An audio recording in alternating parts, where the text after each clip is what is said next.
Hai anak-anak, berjumpa lagi dengan Ibu Niwayan Eka Pratiwi. Pada pembelajaran kita kali ini, kita akan membahas tentang senyawa hidrokarbon. Coba lihat ke layar anak-anak, apakah kalian pernah melihat LPG atau menggunakannya di rumah? Atau apakah kalian pernah membeli bahan bakar, bensin, premium, pertama? Ataukah kalian pernah menggunakan plastik? Benda-benda tersebut merupakan contoh senyawa hidrokarbon. Pada kesempatan kali ini, kita akan membahas tentang senyawa hidrokarbon. Materi kelas 11 semester 1. Oke. Anak-anak, pernahkah kalian bertemu dengan gula atau mengkonsumsi gula?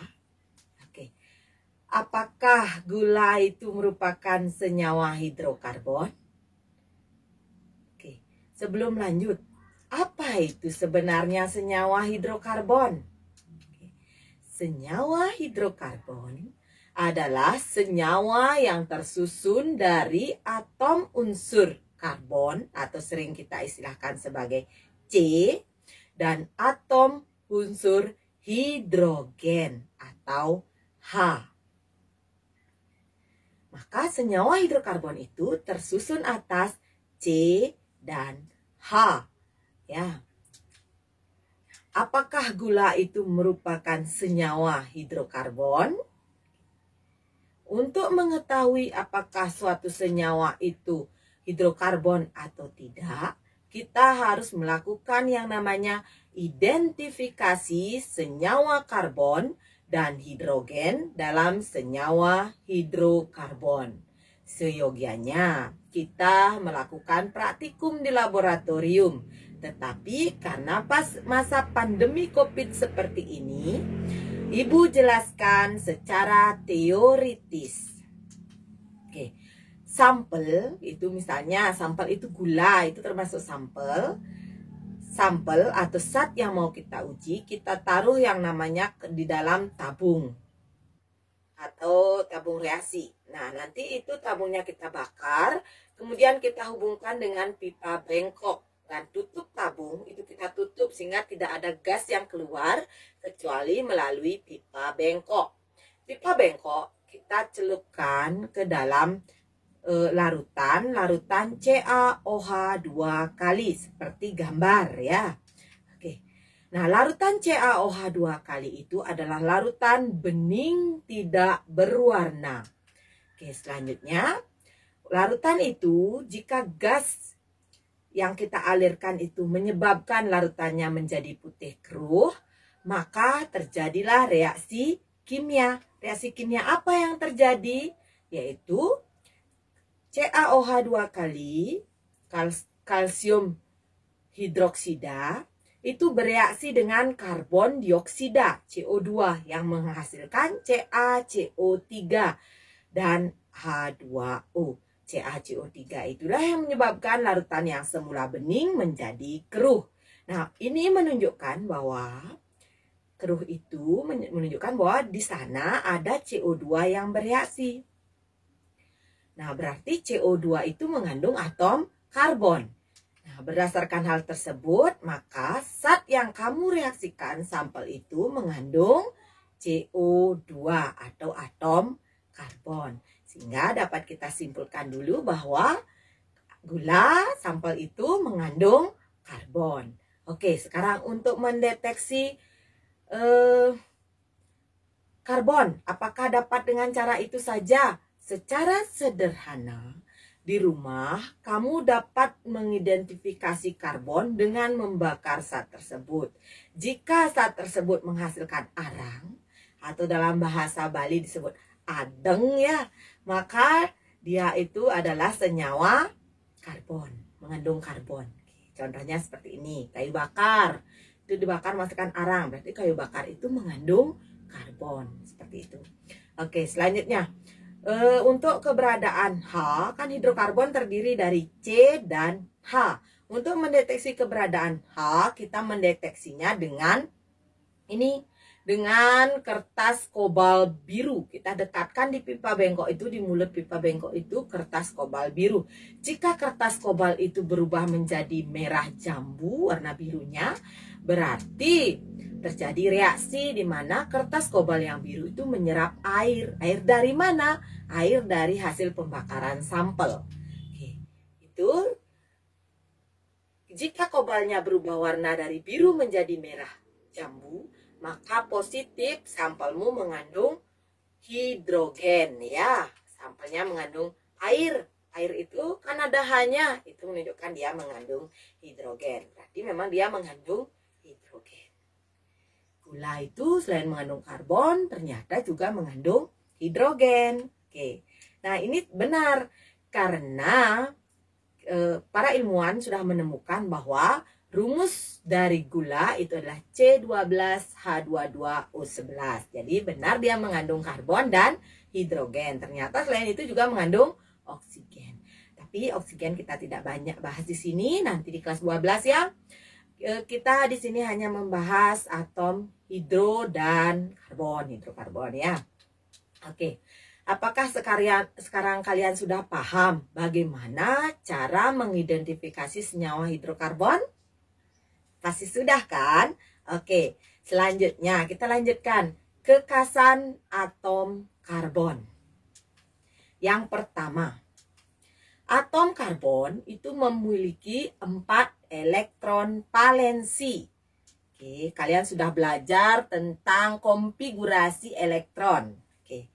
Nah, di sini terlihat bahwa atom karbon itu mempunyai 4 elektron pada kulit terluar. Perhatikan, itu 3, 4. Ada 4 elektron pada kulit terluar. Oke. Nah, kemudian atom karbon dengan 4 kulit elektron terluar ini menyebabkan atom karbon mempunyai 4 tangan. Depan, belakang, atas, bawah. Ada 4 tangan dari atom karbon. Ya. Kalau seperti dia punya 4 tangan, kita punya 2 tangan. Atom karbonnya punya 4. Atom karbon itu seperti dilihat di layar, itu dia ada 2 kulit, itu kulit pertama, ada kulit kedua.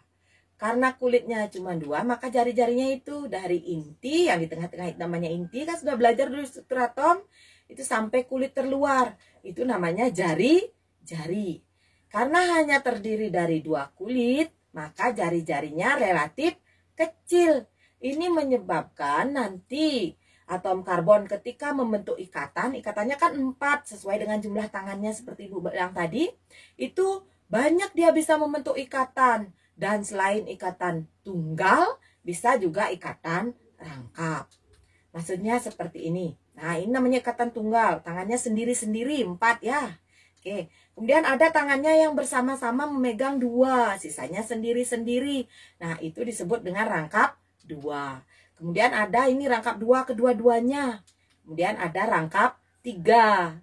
Gitu ya. 3 kan lagi 1 tangannya sendiri gitu ya. Oke. Kekasan atom karbon tersebut menyebabkan ada banyak variasi susunan rantai karbon karena bisa banyak membentuk. Lah tangannya 4. Dan terbentuk rantai karbon yang kuat dan panjang karena jarinya kecil. Jari-jarinya kecil sehingga rantai karbonnya kuat dan panjang. Dan secara umum itu ada 2 jenis bentuk rantai karbon, yaitu yang pertama rantai terbuka namanya, bercabang dan tak bercabang. Nah, yang ini bercabang apa enggak anak-anak? Oke, ini seperti pohon kelapa lurus. Walaupun tidak lurus-lurus, ada juga pohon kelapa yang kelok-kelok gitu tumbuhnya ya. Tapi tetap dia kategorinya tidak bercabang. Oke. Kemudian yang ini. Nah, ini ada cabang. Apakah kalian menemukan cabangnya? Benar. Cabangnya itu yang ke atas dan yang ke bawah itu. Berarti ini termasuk rantai terbuka bercabang. Oke. Selanjutnya ada rantai tertutup ya. Namanya saja tertutup, pasti dia membentuk lingkaran. Itu contohnya. Ada yang terdiri dari 4 karbon, Ada yang terdiri dari 5 karbon, ada yang terdiri dari 6 karbon. Yang tayang di layar itu 4 dan 6. Oke, selanjutnya. Nah, kita belajar melengkapi H dalam sebuah senyawa hidrokarbon. Kita perhatikan C yang pertama. Oke, C yang pertama itu ya. C yang pertama itu kan baru memegang satu tangannya, baru ada satu strip ya di sebelahnya. Berarti dia hanya perlu dilengkapi lagi 2H. Lagi 3 harusnya ini ya. Oke, kemudian yang di tengah-tengah itu lagi 2. Kan sudah memegang kiri dan kanan. Kemudian itu lagi 1. Kemudian yang di ujung sana lagi 3. Yang di bawah juga 3. Karena yang bawah itu kan baru ke atas saja. Berarti masih lagi 3. Kan C itu selalu punya 4 tangan. Itu ingat. Kalau dia baru 1 KT-nya, dia baru 1 megang, berarti dia masih 3 lagi, sisa 3 tangan. Oke, nanti kita lagi banyak latihkan. Oke, berdasarkan jumlah atom C yang diikatnya, atom C itu dibedakan menjadi atom C primer, C sekunder, tersier, dan kuartener. Jika satu atom C berikatan dengan satu atom C yang lain, dengan C yang lain ya, bukan dengan H atau dengan O, tapi dengan C yang lain, maka dia dikatakan primer. Jika berikatan dengan 2 atom C yang lain berarti sekunder. Jika dengan 3 atom C yang lain berarti tersier. Jika dengan 4 atom C yang lain berarti kuartener. Oke, apakah kalian paham? Oke, untuk lebih paham, mari kita cari contohnya. Kita lihat contohnya ini. Nah, Ibu sudah beri yang warna-warna biru. Hanya itu yang pokok yang kita lihat dulu. Sedikit ya, jangan semuanya dilihat sekalian. Oke, coba lihat. Nomor 1, Ibu sudah beri nomor 1 di sebelah, lihat. Nomor 1 itu di CH3.